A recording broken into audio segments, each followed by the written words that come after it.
Hello, welcome to the Build Show. This is my very first episode of Build Show Bryan Talks. You might have seen TED Talks in the past or listened to podcasts. This is my opportunity to talk a little bit more about the theory, the ideas behind design and construction and actually managing property, as opposed to just always showing things that have to do with equipment, things like that. Today, the topic that we're going to be talking about is how occupants affect indoor air quality. Let's get into it.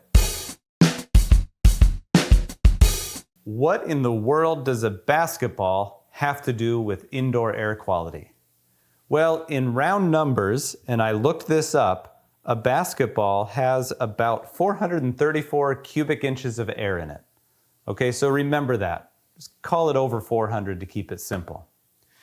The average male, adult male, has about 366 cubic inches of air in the lungs.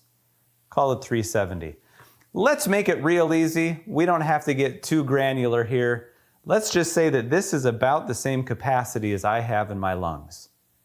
Now, how many times do I breathe every day? I don't know, but you can start to be thinking a little bit. Every time I'm breathing, and I'm keeping this simple, I'm not a respiratory therapist, let's just say there's 400 cubic inches of air that are going in and out. Have you ever heard the expression, a little fish in a big pond, or a big fish in a little pond?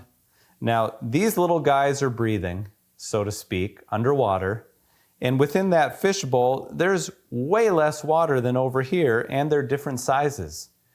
Do you think the needs for those fish are going to be different? Absolutely. This water isn't going to get used up near as quickly as this water is going to. So this water is going to need to be changed out more often. Maybe there's different levels of filtration that need to be used. But when you just think about the math, well, that's one fish, and that's one fish. In a sense, that's how the building code works.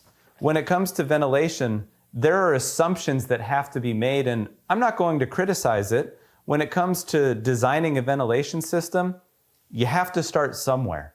So it can be based off of the number of bedrooms in a house and the square footage of the house. But is that really how people are going to live? Did you live a little bit differently over the last 2.5 years than you are now, or maybe before that? I know our family is. We spent a lot of time indoors. So if we use that example again of the basketball, I've got a wife, I've got 2 boys and a daughter. And when we were in the same room a lot, we were breathing in and out a lot more. Now, when we breathe in, we're taking the atmosphere around us, bringing it into our lungs, and then there's some pretty cool stuff that our body does with that air. But when it comes out, it's changed. The makeup of that air, the constituent parts are different. So as we're breathing in and out in a confined space, we're changing the environment around us. Now my kids are back in school. So we'll do another video in the future to talk a little bit more about how things changed.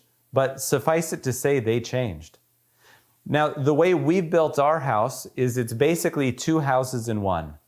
My parents live upstairs, and then we designed and built this basement to be, for all intents and purposes, a separate house. It doesn't have the same volume of air down here as what my parents have up there. So you've got 2 adults living in a big pond, so to speak. So what they're going to do to the air is going to be different than us here. And then as time has changed, kids leave, kids move out. There's more changes when it comes to what's required as far as ventilation in order to have healthy air. What are some other things that can impact the air within a house? Well, one of the big things that's talked about is cooking.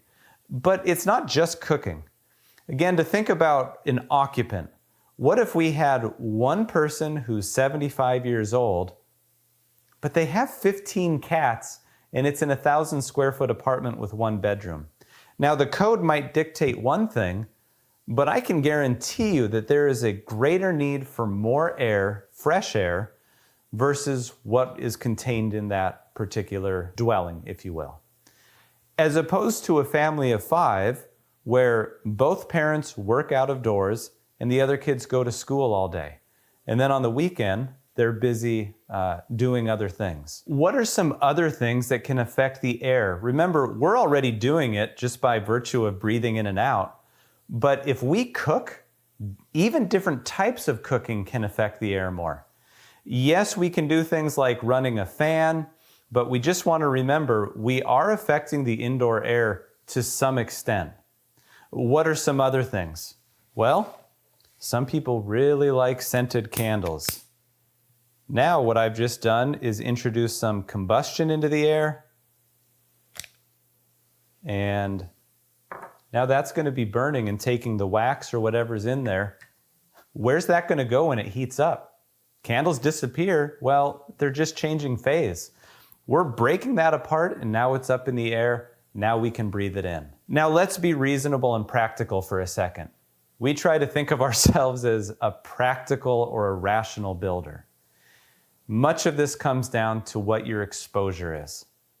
If you're cooking for a couple of minutes in the morning, is it going to kill you? Is it going to lead to cancer? Well, I don't want to get myself involved in any kind of lawsuits, but I think most of us would say, no, that's not going to be the case.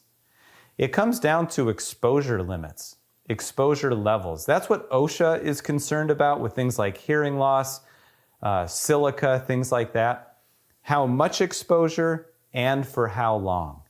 So we want to look at how we're living our life in general and be reasonable and take a measured approach. We may light candles. That's okay. That's up to us. We might like to cook with gas.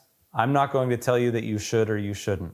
But there will be potentially particulate matter from combustion, if it's natural gas or propane.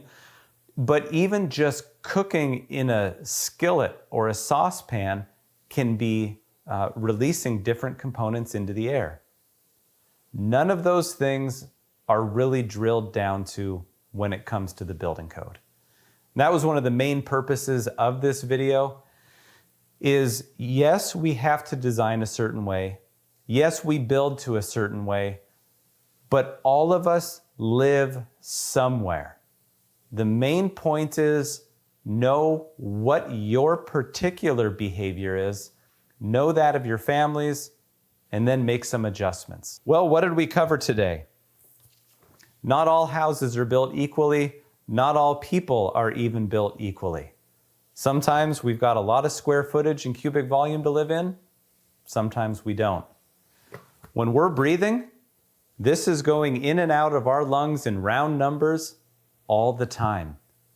It affects how our bodies work. We want to make sure that what we're taking in is as healthy as we can reasonably make it. And then occupant behavior can really change. Do we smoke? Do we use candles? What's our cooking methods like? Knowing what those things are can lead to better decisions. Thanks for watching, and I look forward to seeing you next time.